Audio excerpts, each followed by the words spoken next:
We are here once again, another incredible One Great Work Warrior episode. And this is going to be an important one and one that you're not going to want to miss. Today, we are going to be talking about a very serious question, and that is, what is the great work? I think a lot of people, might ask that. And especially when you first start getting into learning about this and discovering it and really digging into it, you might start asking yourself, because you hear a lot of people talk about it, and that is doing the great work. And we thought this would be a great opportunity to address this and dive into it and really break down what the great work is. I'm here with a lot of incredible people.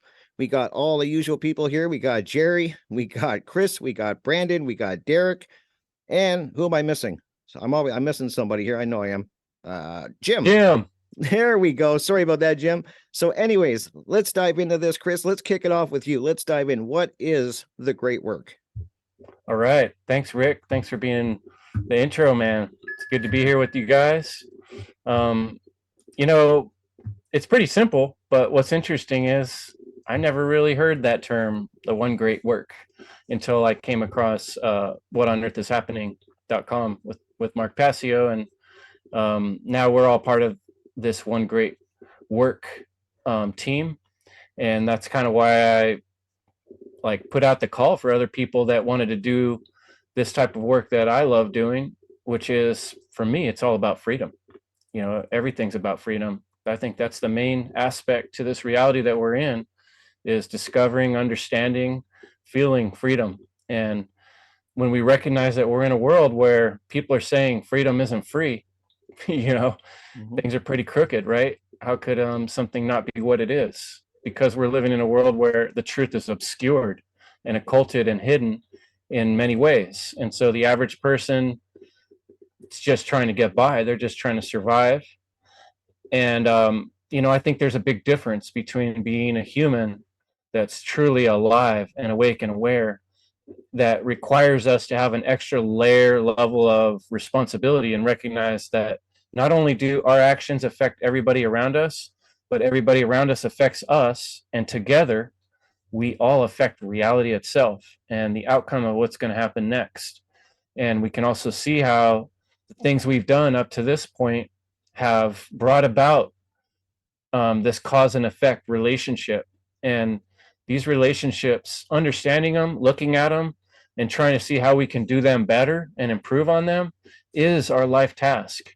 And when we start to key into that, we start to recognize there is work to be done. That's probably why we're here. It certainly feels like that to me, because when you start doing something that's bigger than just yourself, I mean, you do have to take care of yourself, but when you start trying to think about what can I do with myself of purpose, of value, it opens up a whole new layer to life, and you become a whole another realness. I always think of it like Pinocchio becoming a real boy, when you dedicate yourself something that's bigger than just your personal egoistic survival needs. And that's what I see the one great work as, is the biggest work of all. What if we ask ourselves what is most important? That's what it is. So why don't I pass it on to Derek? Uh-oh, Derek's muted for some reason. Muted. Let me switch it. It was working before.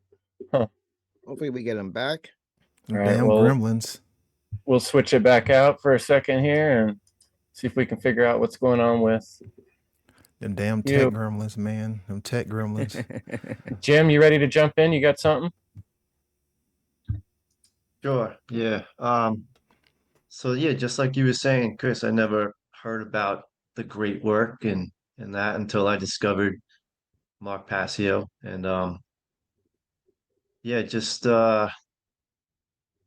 finished watching his presentation about technology and that, and how he gets into the really spreading the message is the most important thing. And so, but what's the message, is about objective morality and natural law.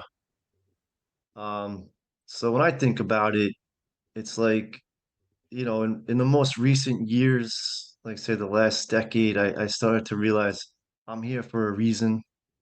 and trying to figure all that out. I think like everyone's here for a reason. And to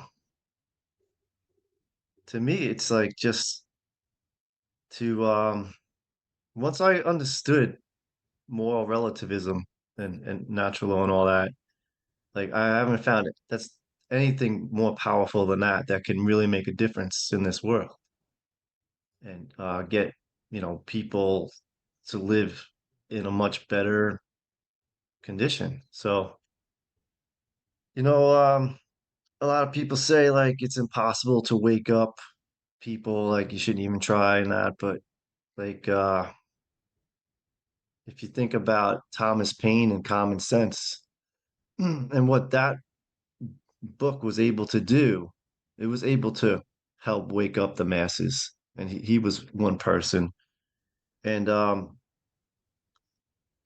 like that's part of the great work for sure. It's like how do we create like the modern day version of common sense and just keep trying all different ways to make that happen, because that was media back in the day. That was when a lot of more people were beginning to read and all over the world. So that was the technology of the day.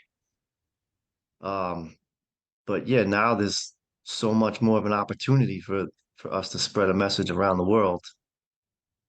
So yeah, I mean, totally, that I'll come at it, from that with, you know, the technological aspect. It's like we want to spread this message. Well, what's the best way to do it, And so, of course, become through literacy, computer literacy, and just learning as much as you can. And that's what I've been up to, and slowly, and I got a long way to go, but I do understand how important that is to for me to learn because it was the a book that sparked the revolution in people's minds to fight against the king that over 200 years ago, but that made such a huge difference in the world. And so, how do we create this revolution in people's minds? Through it's always going to be through a mass spreading technology. And another big one is just I inaction is an action. Doing nothing, once you know all this stuff and you don't do anything, the inaction of that's your action. You like that's shit if you're not doing anything. Like once you realize you gotta do it and overcome the fear is a big one. And like I know overcoming the fear is huge. Like just the fact that I'm sitting here right now, being able to talk and not caring who sees it anymore is a big deal for me. And like I know, like say I stopped drinking 7 years ago or 6 years ago. I started the work before that since like whatever 2012. I started learning meditation and all that. And I do know that like Brandon's going to go more into this inner work, which is so much a great part of the great work is the inner work. That's how I got here. When I started to like say, look at myself and hold myself accountable, like and to find out who I am and got to a point where I could stop drinking and like hiding from and being irresponsible and all that, taking on more responsibility. So I'll let Brandon get into that. Thank you. Thank you for that, Jim. And I first heard about this term, the great work, studying the alchemical traditions. And if anyone is not familiar with that, it was about changing base metals or things like lead into gold, and this was symbolic or an allegory for changing one's consciousness, healing one's trauma, and doing the shadow work, because three things that was always involved in the tradition of alchemy was the lab, or the magician's lab, or the alchemical lab, which was symbolic of the self, the mind, the inner journey. And it was always talking about dissolution, dissolving, purification, and transmutation, because the lead or the base metals was our ignorance, our unconscious, our trauma, our emotional, reactions, us not knowing, and all of the unconscious behaviors from negative forms of programming. So the the hermit or the alchemist was always in the lab purifying, dissolving, mixing, and blending, trying to figure out what works. Well, this was symbolic of doing the inner work, um, breaking down our ego, because to dissolve something means to break down or take it from a solid to a liquid. Then, therefore, if something is being dissolved, it makes it easier to work with. Then, therefore, when it came to purification, because we do have to use a form of filtration, to weed out certain behaviors, to weed out certain forms of negative influence, to weed out bad behaviors or immoral behaviors, and to also weed out emotional attachments from an egoic standpoint. That was all the things that the alchemical tradition would talk about, weeding out certain behaviors, and coming to understand, like, yes, trauma is real and we have all have been traumatized, but you can learn to heal. And then that's when you had the transmutation, part, is even though you may have been wounded, even though you may have been fractured, you know, the human mind has a lot of plasticity to it. So it can bounce back, it can be stretched, it can be remolded. So we needed this form of, transmutation, and have that ego death to be reborn hell again in the realm of the self, in the realm of light, in the realm of knowledge, in the, in the understanding of natural law. So that's where they got the term gold, because gold was always symbolic and representative of the most high, hell, the sun. And lead was always, symbolic of low states of vibration, low states of consciousness, base consciousness, ignorance. So the hermit or the alchemist would spend years and years in his laboratory, hence going deeper and deeper into the self, to understand, to dissolve, to purify, and to transmutate his own inner vision, his own self.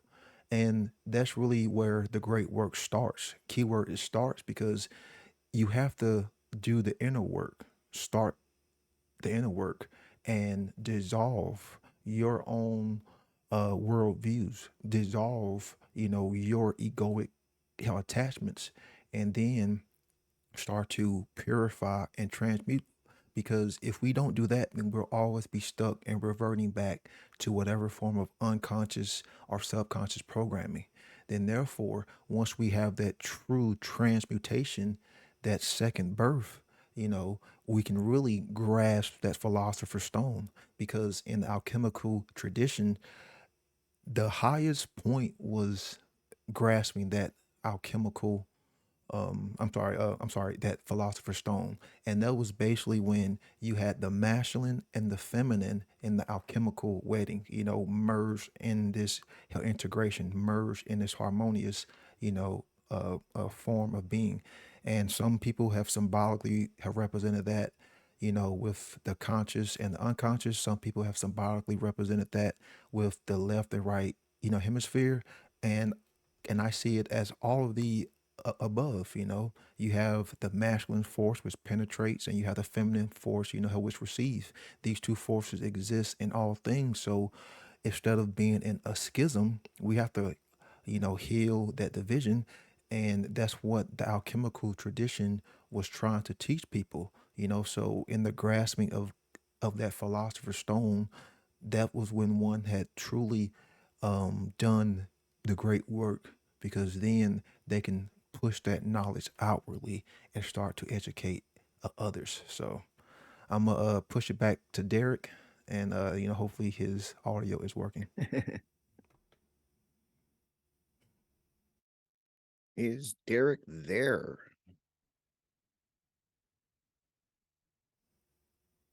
Still no Huh. audio. Ah, Them gremlins, man. Them tech they are. It gremlins. was working perfect. You know, I was kind of impressed. I looked up right before the meeting. I looked up one great work on the internet just to see, if anything would come up. And you find the One Great Work Network, which is awesome. But actually, That's on cool. Wikipedia, I was kind of surprised. I had a pretty decent description. It says the great work, a term used in Hermeticism and occult traditions, such as Thelema, accomplishing the great work symbolized as the creation of the philosopher's stone, as Brandon just talked about, represents the culmination of the spiritual path, the attainment of enlightenment, and rescue of the human soul from the unconscious forces which bind it. The great work signifies the spiritual path towards self transcendence in its entirety. This is the process of bringing unconscious complexes into the conscious awareness in order to integrate them back into oneself. Pretty good for That's cool. Wikipedia, I gotta Yeah. say. Yeah. Wow. I'm I didn't surprised. expect that, Yeah, So yeah, it's surprised. pretty cool. Wow. Let me pass it off to Jerry. Jerry, what do you got to say in regards to the one great work and being a one Well, great work warrior? Yeah. there's Derek. He's Derek is back. back. All Oh, my right. brother, you go. Jerry, you're good, man. Well, I want to hear what you have to say, brother. I'll pass it to you. All right. Well, thank you so much. And sorry, I don't know what the hell. Just unplugged and plugged back in the microphone. Everything was good to go. And yeah, part of the great work is, when you're creating whatever kind of you want to be at the top of your game and always looking to, refine and just stay on top, level up and whatever. But yeah, Brandon, I love what you had to say because Jim as well. It definitely always starts from within. And are we going to be the master builders of our own life from the inside outwards? And, what are we going to be projecting in the reality field in our local environments, our families, our friendships, all that stuff? And building that inner temple takes a lot of work. There's, maintenance involved year after year. Just think about any kind of given building or whatever. And yes, the firm foundations of eternal principles, a la natural law, cosmic law, universal law, a lot of things that have been, not going to get into semantics, but y'all already know already. But the two pillars that are really going to be, the base of everything is that holy matrimony, alchemical wedding, like Brandon said, of the divine feminine, masculine. And over time, sometimes, these pillars can be, leaning to whatever, and we got to just keep our stuff in check and do that inner work all the time. It's a daily operation, like I like to say, and just holding firm on principles and, keeping that balance between the two pillars and holding them upright, right? Because I brought this subject up, and one great work warriors, and like people might be like, well, what these guys about, like, all this stuff, and like what kind of work is so great about them, or what, like people can make up whatever they want to in their minds if they're not familiar with certain concepts. So I thought that talking about the great work would be, and y'all already, kind of confirmed that, oh shit, we should have done that towards the beginning, but it's all good. And the first segment was great. What is a right? Because if we don't know what our rights are, like someone else is going to be taking advantage of our rights, in a sense. Kind of like if we don't have control of our mind, then someone else might be manipulating it. And that is why part of that great work is always founded on the first cosmic law principle of mentalism. So getting your right state of mind all the time, that's key. And just being in this collective consciousness, there's so many influences and all types of scattered or fragmented consciousnesses. And y'all were talking about like different forms of media before, and just like we're subjected to so much stuff since we're as soon as we're born, pretty much. And yeah, like whatever statistics there are in regards to like a child nowadays is subjected to umpteen thousand ads per, I want to say, a day now, because things are so ridiculous. But yeah, you know. So Jerry, what's good, brother? Yeah, pretty fucking ridiculous, these ads. I swear to God, dude. Like, I'm gonna count them one day, but it's up there. But I have to say I love what everybody said, what Brandon said, and I'm just thinking of that. What do you call it? The distilling. Like I just think of myself. I'm constantly distilling with information, like a moral relativist, like his point of view, and I have to consider what he's saying. So I consider that the distillation process. But at the end, like we get the gold, and that makes us better. So uh yeah, I know you wanted me to talk about my time in the military, Kris. I don't know how that fits into this, but yeah, I think what everybody else said are fundamentals, and then maybe we can talk about the output, the reaching others. So yeah, I'll just leave it there for I now. just thought that was such cool alchemy right there of you, you know, kind of going from one extreme to the other. Being like, for my story, I was working at the courthouse when I started listening to Mark Passio's work, and it was so extreme, like I couldn't be there anymore. And that was kind of what I was getting from you when we first started communicating, is like you were still stuck inside of this military and seeing everything going around you and realizing, hey, this isn't me anymore, you know? And you had to take some Crazy. steps, right, to get yourself in a different scenario. How do you, I mean, that's a big change, right? Oh yeah, I feel like you when you were in the courthouse. I mean, I still, because I have like a tattoo with the government. It's essentially a government tattoo. And I got it because I wanted to honor my father and my grandfather because they have the same one.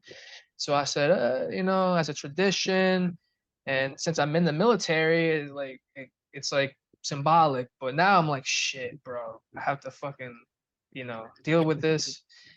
Lesson learned. But I definitely feel better now that I'm out the military. So take that as you wish, man.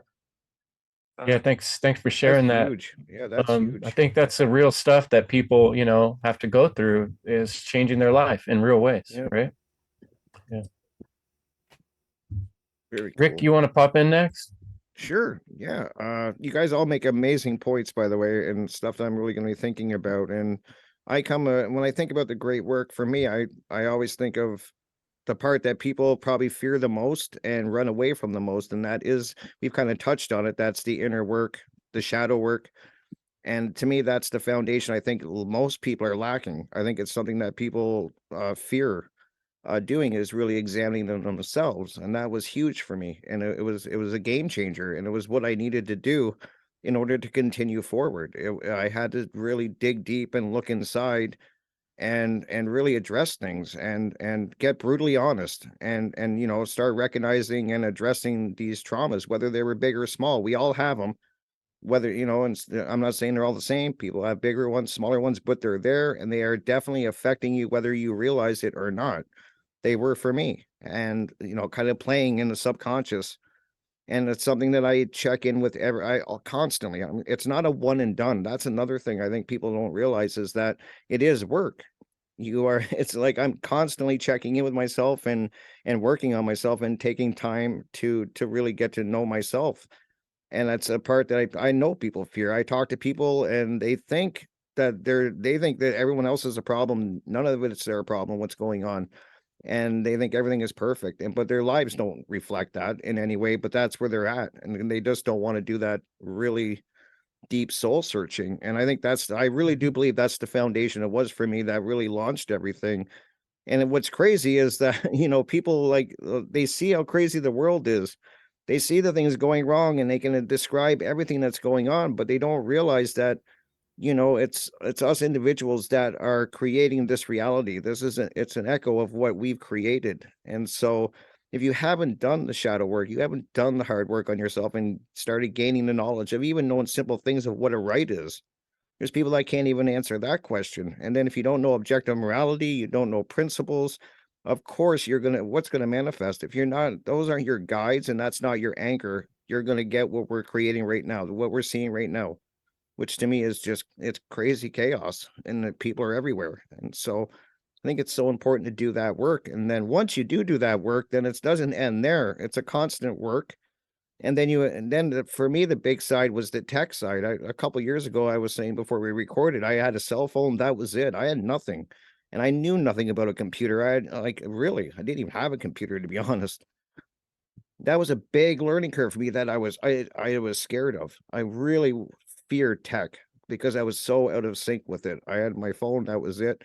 But people were telling me if I want to start doing a podcast, I got to learn OBS and I got to get cameras and it was overwhelming. But slowly I chipped away at it. I started, learning. That's where you have to start. You have to you got to put a foot forward and just start going. And so, believe it or not, it's not as hard as you think. There's a lot of learning involved and there's a lot of things that are overwhelming at times, but it's doable. And I'm an example of that because I truly did fear tech. It was something that I dreaded. I didn't think I could do it. And so I think that's so important. I think people need to really, when I think of the great work, I really think people need to do the work on themselves. I think that is what people are missing, as I said before. And once you start learning this and start really getting it, I think it's your responsibility to put it out there to people in whatever form you want. It doesn't have to be a podcast or a show or anything. There's music, there's dance, poetry, art. There's so many different ways. So I just think that that's what the great work is for me. Great points, Rick. Because before I move on to my second point, I forgot to mention that the alchemists always talked about how the great work was a very hard, laborious thing because it was a lifelong journey.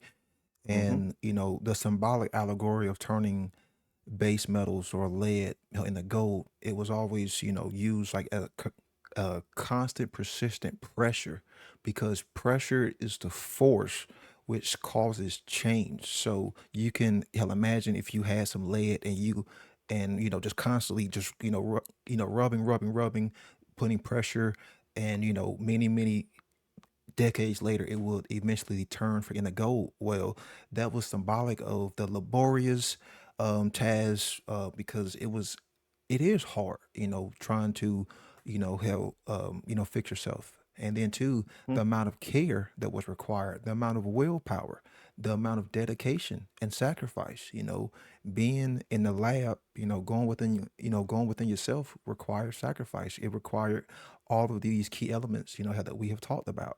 Because it wasn't like how, like Rick said, it wasn't like you do it once. No, you was always going back to the lab. You was always going Yep. back hell to the drawing board. Because there's always going to be things that will pop up. There's always going to be new Mm-hmm. information that'll pop in, and then you're always going to learn like, hey, maybe there's something about me that needs to be fixed. So you have to have the tools in order to do the job, and that's what the alchemists always made clear. And that's why I try to make clear to people, like, honestly, doing this kind of work, it's not easy. It really isn't. And I want to make that clear to people. Doing the shadow work is not easy. It takes time. you know it ain't like you're just going to do it overnight. How the alchemist would spend 50 years in his laboratory. And as I said earlier, because it starts off as an internal process.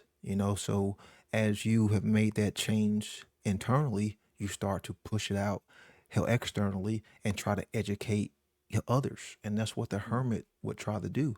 That's what the sage would try to do, would put that information out there back for others. And in today's world, we do that with technology. So technology is a huge aspect of doing all aspect of the great work, because even when taking in information, to truly change yourself, like how, like Mark said in his presentation for Seeds 5, a lot of people take in knowledge through technology. a lot of people will listen to podcasts, will listen to lectures, will watch presentations. So, technology is a a great tool when assisting in doing the great work. And that's how we spread the information back out there, because what good is it if it's just you, who knows all of this stuff? You want to share this love, it's like a child, how when a child has a toy and he loves it so much, he shows that toy to everybody. Like he will take it and show it to everybody. Well, it's the same thing, hell, if you truly love and care for the truth, you truly love and care for the knowledge, you'll share it and put it back out there for everyone.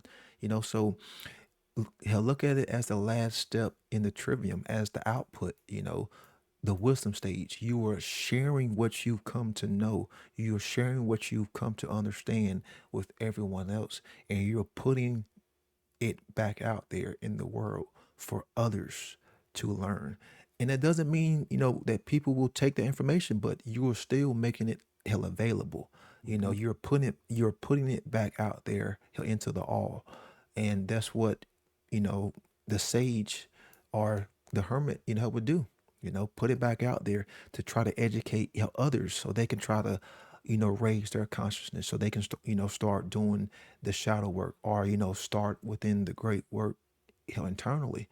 So if people aren't putting the information back out there, then it's kind of like a selfish thing, because who are you to think that you can, hoard all the information? Is that not what the social engineers, like are doing? It's not just good enough to know. What good is knowledge if it's not properly applied? You know, and again, I'm going to say that. What good is knowledge if it's not properly applied? You can know all the things in the universe, but what good is that if you don't apply it in reality? If you don't, put it back out there for others in the form of right action with these hands? And sadly, that's what so many people are not doing. There are a lot of people who are knowledgeable. I've come across them in, like in real life. I've seen them for, like in the comments, but there's still something that's holding them back from putting it back out there for other people to learn, to educate, and to raise their consciousness.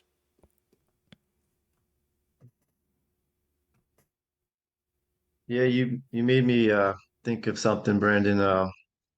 Like recently, a couple of friends of mine been talking about like some of the posts that I made, and I asked them, I was like, "Do you like really understand what I'm talking about?" Like, and they do say that they understand it, but then they're like telling me that people aren't ready to hear it, and that's what I think is really part of the great work is even though people aren't ready to hear it, you just keep saying it anyway. Great point. And Yeah. like, but yeah, it's upsetting, like you're saying, because now some of my friends they do understand it, but they're just gonna say no one wants to hear it and say like that's disappointing that they're not willing to, process it and then start thinking about, spreading the word themselves. And these are people who have been doing inner work.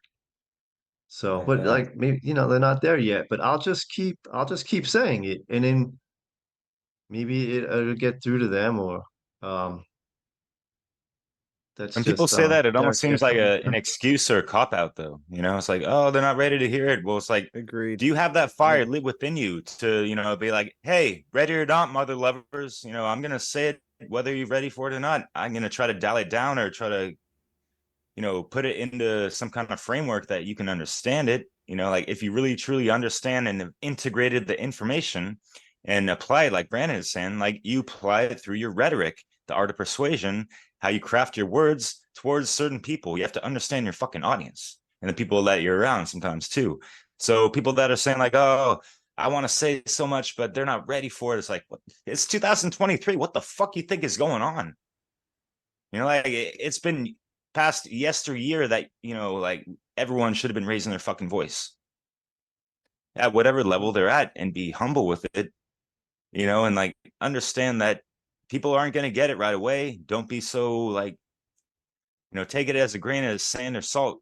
Every interaction you have, like on a daily basis, I see people at work. I try to like integrate little things of just like encouragement, empowerment, and stuff. It doesn't have to be this fucking red pilling people all the fucking time. Like, you don't have to fucking, have that approach with people. There's other ways that people are going to resonate with certain aspects of the truth or the great work or hermetic principles. And then you can get into how government is fucking slavery and how we're not the sovereign beings that we really should be, and how, how things have been inverted, perverted, and yada yada. But yeah, Kris, what's good, man? We haven't heard much of you tonight, so yeah. I love what you said about that Pinocchio stuff real quick, because like, it's really about activating yourself, the real AI, an activated individual, the activated anima within oneself being animated, right? Because Pinocchio wasn't animated before, whatever happened. Like, so yeah, I like that. Oh, that's a perfect lead in for what I want to say. And thanks, Derek, by the way, for bringing up this topic, because it's a great idea. And, I was saying that, yeah, like we should have done this number one. But, Brandon makes a good point, too, that before you get to the one great work, you got to do the inner work. Otherwise, you're not going to be much good at this game of the one great work, because you're going to bleed out all your problems onto people or whatever, or it's going to be coming from an egotistical point of view. But Brandon was also talking about kids' toys, and when Derek earlier said the master builder, it got me thinking about that movie, the Lego movie.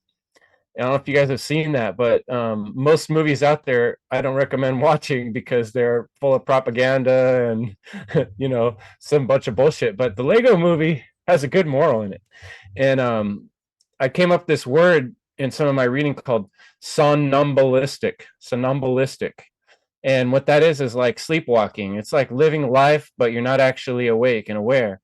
And I think what's really interesting thing about that Lego movie is it's like the head character, he's kind of this dumbass, and he's kind of bungling his way through, what am I supposed to do? And, like the wise guy saying, like, you got to actually think of something that nobody thought of before. They're actually telling him he has to use creativity, and that's what he has to do. He has to learn how to use the Legos, like make a circle into a wheel, and that saves their life or whatever. It's just like using a little bit of imagination and creativity to kind of think around the problem. Every time I bring up these issues with people, like they get it on a certain level, like the taxes is stealing, like they're like, yeah, I get what you're saying, but because they can't see from here to the finish line, and it seems like scary or unrealistic to go from where we're at now to a world where we're all self-responsible, then it can't happen because I can't imagine it. Therefore, well, let's just go with the shitty program we got now of cheating and stealing and raping one another, But the back to the Lego movie, the point I really want to make about that, and it's the same point I made in my presentation, is imagination, having the ability to create and imagine. It has a lot to do with creation itself. And like people that are somnambulistic, that are asleep, they must not get that there's a God, that there is a master builder, that there is intelligence, mentalism, like you talked about. The universe is intelligent. And this is an amazing, fantastic, mind-blowing experience we're having here, that we get an opportunity to live and be part of this amazing experience of creation. And how real is that? And how amazing is that? Why the fuck would you sleep through that? There's work to be done. And that's if you're tuned in, and if you've done the work enough to where your brain's not constantly distracted by all the little bullshit in Lego world, and you can actually focus for long enough to listen to the voice inside of you, it's going to tell you, do something good, do something that shows you care, and true care is always going to be a level of hard work or frustration or pain, but it doesn't have to be suffering, because we're not choosing just to, like we talked about before, just to go through all the terrible bad things, just to go through the terrible bad things. We're going through difficulties and struggles so that at the end of the road, we can make things better for all, everyone concerned, the great all. And to me, that even in that Lego movie at the end, he got everybody to link their hands and make a bridge so they all work together, right? But without him having that ingenuity and inspiration, then everybody else just didn't do shit. They were just sleeping. They were just in the material world. There's nothing more to it. And so a lot of this is recognizing that the world we're in is amazing and there is a great spirit, and that when you awaken to that, then you feel the joy of caring about that, and then you can receive the messages and directions of what should I do with myself. You know, that takes initiative, which is, you know, the master builder. It's creativity, it's thinking, you know, working through those frustrations. Right. You had brought up the imagination, and who has some of the biggest, brightest hell imagination? Children. So a part of the great work is educating and teaching children these concepts of how natural law, freedom, rights, free will choice, and of course, the spiritual, essence that we all, possess. And I highly encourage, everyone to check out Indica Martin's work and Will Keller. This is something that Will Keller always talks about, is educating the next generation. So if you have kids, or if you work around kids, if you work around the youth, if you work around the next generation, we have a moral obligation to teach them these same concepts. Because think about it, in 10 to 15 years, they're going to be grown up and they're going to be adults, and then they're going to be turning freaking a parent. So we want to make sure that this knowledge stays present within them. This is the passing of the lamp that I talked about in my presentation. We are keeping that fire alive by educating them and installing the correct form of mind influence within them, so that they aren't going down this terrible path, that they aren't making these same mistakes. And I like that, like this is being brought up more in the natural law, community. It was something that was talked about in Funnel 3, and, something that was talked about in the recent, Seed 5, which everyone needs to check out videos to both conferences. But yeah, in morally educating, the youth, and not just turning a blind eye to it, because sadly, we as adults have failed the next generation. We have failed the youth, this is something that also that how Cat Waters talks about, in the whole destructive family dynamic. It is how families are failing their children. They're not teaching these moral concepts. We're actually installing more and more trauma. We're installing more and more negative forms of programming. We are teaching them to worship the state. We're teaching them to bow down to authority. Recently today, I was calling a game, and I heard a woman say her son joined the Air Force, and I'm like, oh, I'm like, oh my gosh, that means you're a bad parent. Because I'm sorry, whenever I hear someone saying that, like their child is joining the military, I want to say, man, you are a bad parent. Like, I'm sorry, because we're not teaching these, we're not installing these moral principles within the next generation, and then they're growing up and they're making the same fucking mistakes that their parents have made, that their grandparents have made. And that's how we continue to perpetuate this wheel of suffering, by not morally educating the youth. But you know who is educating the youth? The state, you know? And fucking Disney. Yeah. And all these Yep. corporations, they are installing, Jerry called it ads earlier. I like to call it aids. They're installing these aids, these ads, in the youth's mind, and literally polluting them. They're being polluted with hypersexualization, obeying authority, not teaching any form of principles, integrity, nothing about truth, nothing about honor, nothing about honesty, nothing about consciousness, and of course, nothing about spirituality, and of course, nothing about objective morality. Because of course, the state and authority, they all want these concepts to not be present, so therefore they can install their negative programming. So we have a moral obligation as adults to install the correct principles within the youth. And if you have kids, you should be, introducing these topics of natural law, freedom, what is not the right, what coercion means, why the state is immoral, and these spiritual concepts. And you can even start getting into, some light occult teachings, because believe it or not, kids can understand a lot more than we give them credit for. And then two, as you are working, these concepts in, you can learn from these kids, how you can learn from the youth, because there is a lot to be gained. And then two, it even creates a deeper bond, hell, with this next generation, because there is a huge disconnect. Well, how do we bridge that gap? We have to start when they are young, man. And I've always said, from as soon as that child is birthed, then that's when you should be start installing these forms of positive programming. And that's why you need to understand these concepts of psychology. You can use the same techniques of mind control for mind influence in a positive way. You can use subliminal messages for in a positive way.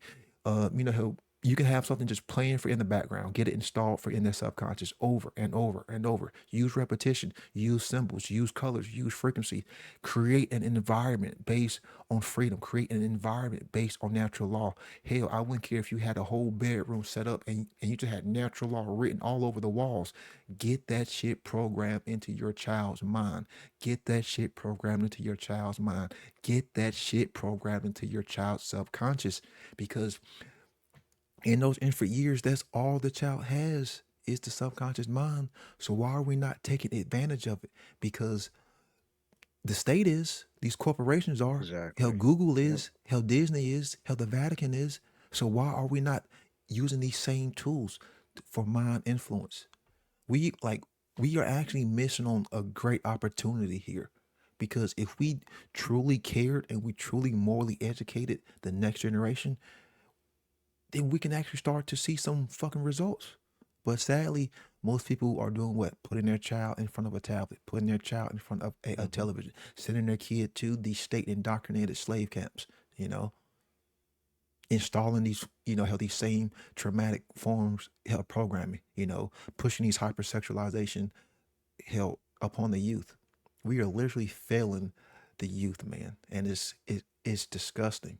It's disgusting. So yeah, if people want to dive deeper, I highly encourage them. Check out Will Keller's work. He talked about this in almost every presentation. And check out Indica Martin's work, because she put out a wonderful book that can be brought about it, teaching the 7 hermetic principles in a very, very simple and easy way that even a child can understand. And I have the book. So, I highly encourage, everyone, if you have children, to check out the book. Give to nature and nature will give to you. Get that. Yeah. Yep. Yeah, Brandon, real quick. I just want to say, just 2 seconds. There's also a great couple, Loveolution. They're raising their kid. He's like 5 years old. He was watching the Funnel conference, which is, Funnel is an acronym, for those that don't know, Freedom Under Natural Law. And there was a great conference this past June, as well as the Seed 5, Metamorphosis, dozens of speakers. But and like Brandon, what you said is so important. I wanted to say this real quick, is that, all right, so there's a lot of parents out there, kind of like Jim, what you were saying, is like, oh, people aren't ready and this and that. Oh, the kid is too young, he's not ready to hear this and that. And the same with how some parents kind of introduce foods to kids and this and that. And I have friends in France like, hey, my 2-year-old kid eats what I eat, pretty much. It's like, no problem with that, whatever. And like, so why not take the informational food, the soul food, and do the same thing? Like, why subject them to the this like Pepper Pig, this dumbass fucking like mediocre like shit that people have their kids, just like parents want to have their time. And so yeah, Brandon, like you said, like throw them in front of a tablet and there you go. And it ain't fucking, it's like lukewarm fucking like shit, you know what I mean? It ain't the bee's knees, even though it's in like fucking like every country, whatever. So yeah, like there's the onslaught on your kids through unfortunate, shitty forms of media. What are you going to do about it? I'm not talking to y'all, but it's just like the audience out there. So we have to take it upon ourselves to a good degree, homeschool them if you can. If you can't, then, there's that kind of battle with deprogramming your kid of what they've been subjected to through the public school system and yada, yada. That's kind of all I had to say about that real quick. So yeah, thank you. Whoever was, yeah. And I think it's important to remember too that we're all examples. Like if you don't have children of your own, you're still in the thought process of other human beings around you and young people. And so everything we do has an impact, just like you throw pebbles into the water. Every single pebble that hits that meniscus of the water is going to send out rings of reverberations and affect everything around you. So that's where that inner work comes in so important. And is like we have to keep constantly analyzing and reanalyzing ourselves and peeling off our old skin and rebirthing ourselves into a new version, a new better version of ourselves.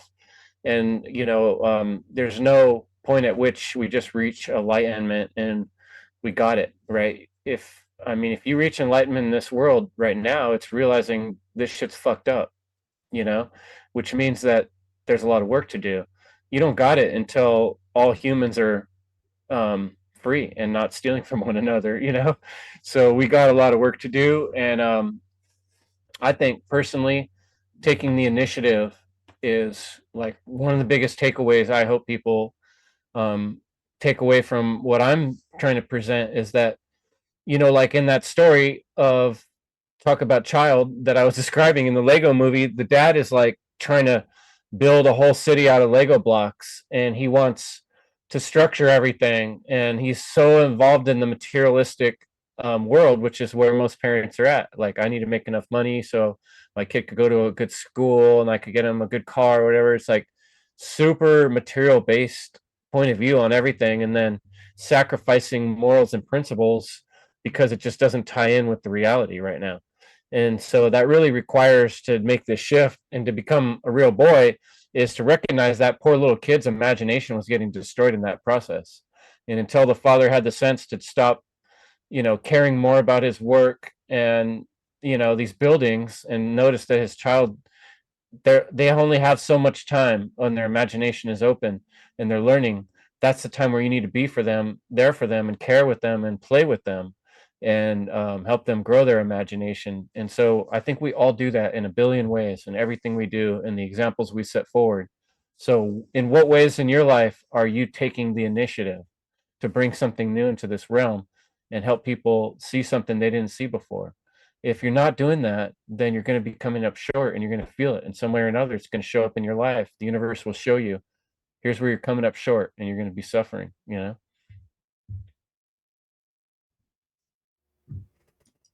All right. What other thoughts we got? Are we getting? Did you get through the? You had a few points to make, Brandon. Do you have one more? Yeah. Yeah, I've got one more. And this is one that gets overlooked even more than the conscious parenting. Um, if you have a certain skill, if you have a certain, or like you may be good at creating, slides, or creating thumbnails, or you may be good at video editing. You may can provide a certain service, for individuals who are artists, or for individuals who are involved in the one great work. There are some content creators who are fortunate enough to have a team. They may have a producer. They may have someone who creates slides. They may have someone who does their video editing. That's totally fine because it takes the load off the individual, who is presenting.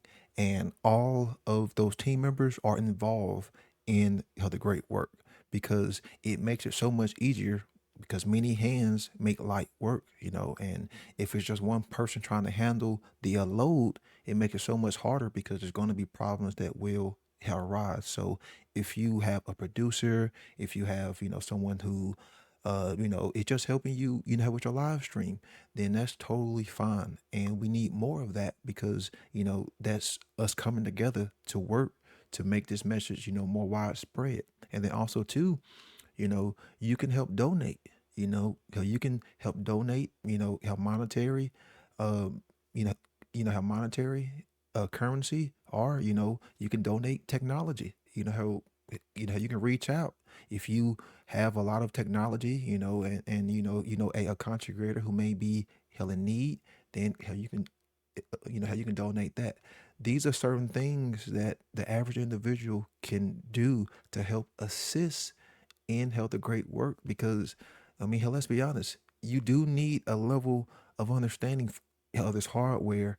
And as you progress, you want to step your game up, there is technology that is required. Of course, you got to have a laptop, or have desktop, you got to have a camera, have webcam, lights, have microphone headset, software. And as you progress, you want to, help get better at it. You can, if you start building AL Studio, like all of that shit costs money, and if there are donations, it's a free will exchange. The presenter is giving up their time and their effort to spread, this knowledge. And if anyone wants to donate, then it's an even exchange, because they are giving up their monetary, possessions that they work hard for in a free will acceptance, or they are, giving off a piece of technology in the free will acceptance. So you have that even exchange based on free will. These are things that get, overlooked as far as doing the great work, because honestly, content creation may not be for everybody. Well, if you are one of those individuals, then try reaching out to a creator. Say, hey, I may be good at organization. How can I help you, in organizing with other people? Or, hell, let's say you may be good at marketing, then you can reach out to a content creator and say, hey, here's my skill. How can I help assist you in getting your message out even further? Because believe it or not, there's a lot of things that go on behind the scenes, and we need more people willing to step up to help assist those individuals, and therefore take some of that load off. So that was my last Yeah. point that I wanted to make, because in the future, I hope that I can, help produce or help others, help live stream their work. That's something that I'm really going to look into. So, not only will I still be creating content, but I can help, others and assist others in producing and pushing out their content in, even further. Yeah, in the modern day, like you were talking about before, they had, at one time people were passing around books or flyers. In the modern day, we have the internet, we have media. We got, you can be a master of sound, a master technician of running webinars, and all these type of things is a modern day swords and weapons of truth, right? Like, how are you going to get that message out, just out there yelling with a speakerphone compared to what you can do online? So, I like what Rick was saying too. For me, it's been a hell of a battle. I was a carpenter. I didn't like computer stuff. That's what I called Yep. it, computer stuff, But I realized, like, in my field of construction and carpentry, if you don't get the tools, then you don't get the job. When they're looking for the guy to frame the wall, they're looking for the guy that has a framing gun. You know what I mean? Mm-hmm. And if you're not that guy, then you know what I mean? So you got to learn how to not only get the tools, learn how to use the tools, and then practice using them until you can do it with some skill and technique, which, it's a learning curve. And, if you've watched my work, you've seen a lot of those mistakes. Mine too. But, we're coming along, right? Yep. It's all about growth. It's all about growth. Absolutely. And what else is the one great work but growth, right? Mm-hmm. Yeah. Gary, any last points? Jim? Anybody want to jump in? I definitely wanted to finish my notes real quick. I mean, yeah, growth and evolution, not devolution or what involution, whatever, right? And how can we get, what Jim was saying in the beginning, like common sense, which is kind of like the breakdown of the etymological term of consciousness. how can we get people more on the proper frequency and wavelength and common sense of higher consciousness, cosmic consciousness? And yeah, it has to start at the individual level, taking it back to the law of correspondence, right? So when we take it from the micro on the individual level, and it's just like influencing little pockets here and there, think of like grassroots movements and this and that, and how things can just, well up in certain areas, and like think about the 100 monkey effect or whatever. So as far as I'm concerned, yeah, it's like all about, making your inner content great before the outer content, whatever you're creating in the outer world, is going to be great. Kind of like how that slogan of, like, make America great again, when there's so many people shouting that term that lack greatness within themselves and waiting for a fucking savior or some shit like that. That's not how this shit fucking works.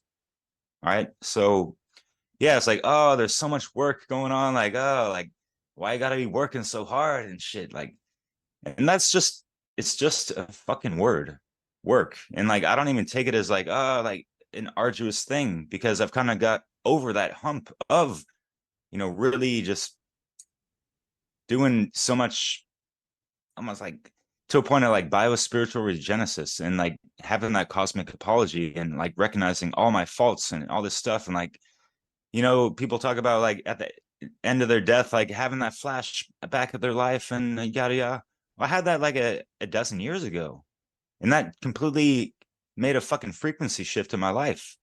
And I just like got attuned to natural law kind of naturally, because that's kind of more or less our natural state if shit isn't all fucked up and perverted and inverted, since fucking eons. So yeah, like on a daily basis, I don't see these things as like, oh, it's like work, and like, how, do your chores and this and that. We're programmed as kids, like, like, oh, I gotta do this and this and that. I just thinking like, all right, this is what has to be done, on to the next, because there's always going to be something else. There's no fucking arrival point here.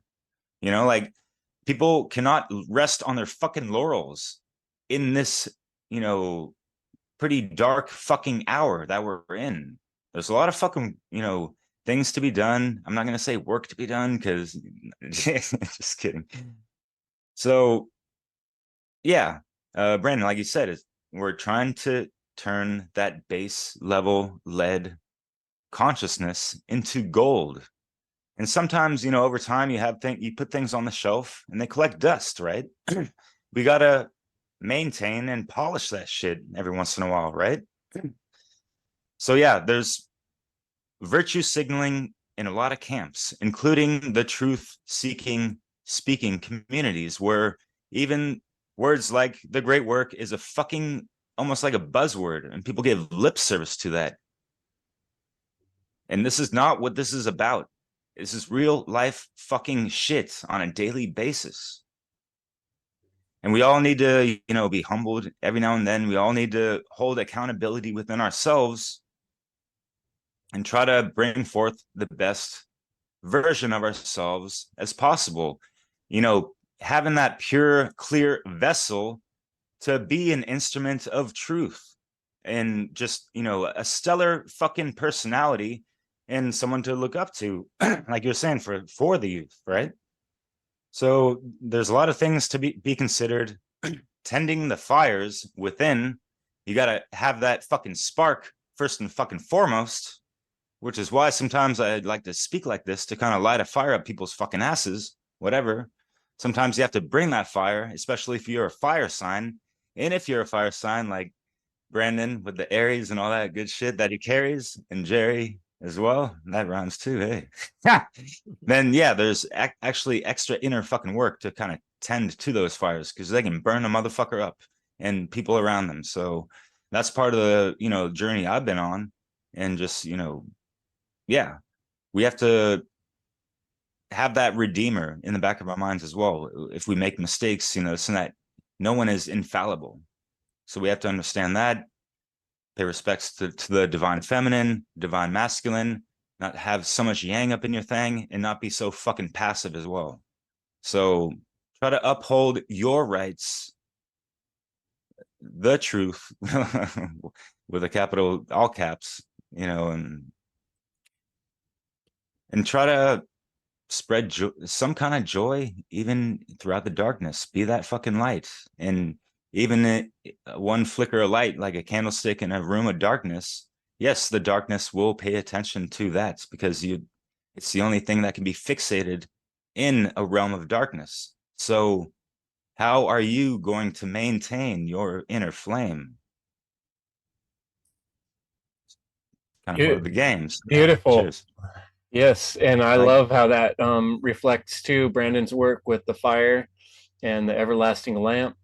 And the truth is, this fire is burning inside of everyone, and a lot of people are just, like I'm saying, that somnambulistic state where it's just being covered up.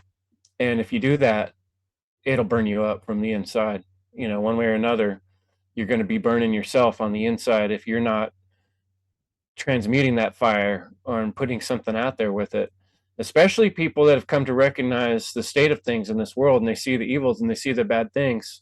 I know everyone who's gone through this learning process of the conspiratorial type work that we wind up having to look into on this journey, it can be damaging to the self if you don't do anything with it. If you just let it bounce around inside of yourself, it's like that. It's like you were saying, it's a fire that's burning, but it's got nowhere to go except burn inside of you. So the key to letting that out is to initiate, your hands, like Brandon says, and do something with them, and get that fire, use that fire as fuel to try to make a difference. Not just try, but do make a difference. So I think we'll end it there, unless one of you brave gentlemen want to jump in one last time. Just I think everything was covered. yeah. Great talk.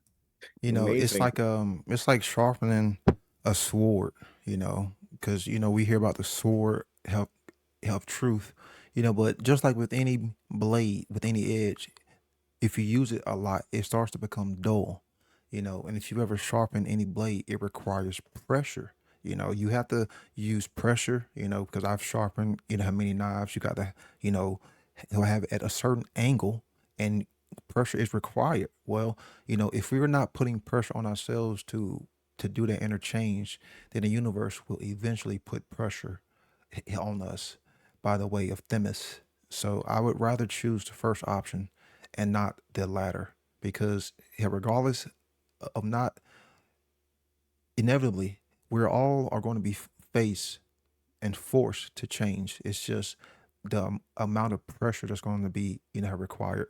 Some people are going to require way more pressure, than others. But, at the end of the day, we're all are going to be forced and faced to change ourselves and come to learn these topics. It's just a matter of how much pressure is going to be, required. And sadly, we keep seeing more and more pressure being put on mankind because we refuse to face this change. Mm-hmm. The heat is on. Yeah. Just wanted to say real quick that I was just like Rick and Kris when it came to computers. I wanted nothing to do with it, and I'm still like, you know, working my way through it. But once you know. Like anyone who gets this stuff, once you know, and what a tremendous opportunity it is for us in this day and age to use this technology to counteract those dark forces, like Yeah. so that's and if you understand you can be a stand for truth and morality and you don't do anything, like I said earlier, that inaction is an action. So doing nothing is your action. And you'll go to your deathbed with a lot of regret, you know. So that's just the last thing I'm gonna say. Just do it. Do it. Do Thanks it. for listening, folks. And thanks for coming and joining me for this conversation. Brandon, Rick, Jerry, Derek, Jim, you guys are awesome. I really appreciate your thoughts and presence, and it makes me you know, every time we have these conversations, we all have to think about it, and we're doing that inner work ourselves and looking at our life and wondering, do I got this right? You know, and how do I say it? So it's great work. Let's keep it up. Yeah. Thank Thanks, you, Kris. Thanks, Kris. Guys. Thank you.